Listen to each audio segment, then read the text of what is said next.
Bryce Harper storms the mound after he's hit in the hip with a 96-mile-an-hour fastball by a pitcher who he's taken deep over 2 previous playoffs, years previous. Which one would you have a problem with? The pitcher striking him in the hip because Harper went yard on him, or Harper storming the mound and throwing his helmet damn near towards first base going at it? Well, I'm not a big Harper fan. I'd probably have drilled him a long time ago. But, I'm not playing that.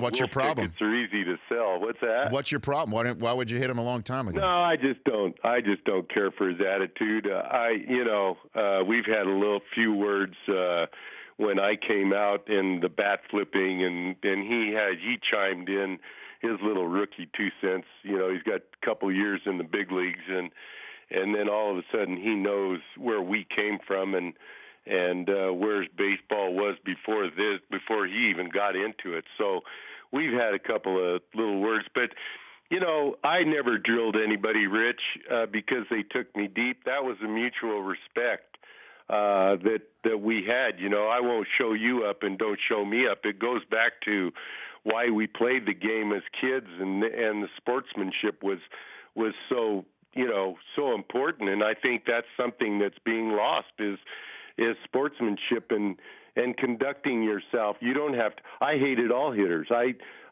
worked myself up into a frenzy, and I drilled 3 guys, Rich, in 22 years in the big leagues on purpose. 2 of them deserved it, and one of them didn't. Andres Galarraga, Zimmer said, just don't pitch to him, and he was the hottest thing on the planet when we went into Montreal, and he says, whatever we do, when we were going over the lineup when we first got into town on that series, he says he chimed in as soon as we got to Galarraga. He said, this guy is not going to beat us. So fast forward into the game, he goes, I don't care what you do, just don't let this guy beat us.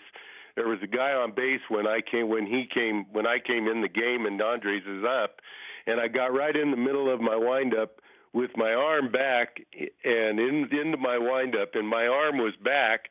And just before I started forward, I said, to hell with it, and I plugged him in the rib cage. Did he come out for you? We've had some laughs over that. But the other 2 was Al Bumbry. We got into it with Baltimore, and they drilled Nettles the first day of spring training, and the first game with Baltimore, Flanagan drilled him in the rib cage, and then took Willie Randolph out on a second base, and I said, okay.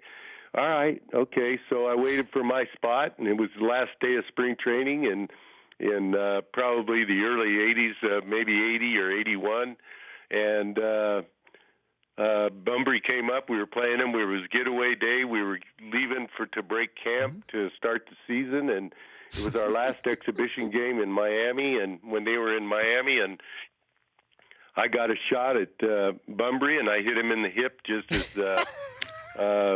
he did, and how do you fight fire? With greater fire. So that's the old school way, Goose, I guess. Well, we used to police it ourselves. Now the league's all over everything, and they're controlling the game from top to bottom. And those of us that played the game, Rich, at the level that we played it and had the privilege of playing it, we gave up a long time ago trying to figure this game out. It has a mind of its own, and they are trying to control it from top to bottom with replay and all the things that they're doing. And to me, baseball is just not, it's a game that has of its own. Nobody's died in the last 100 years because of a bad call.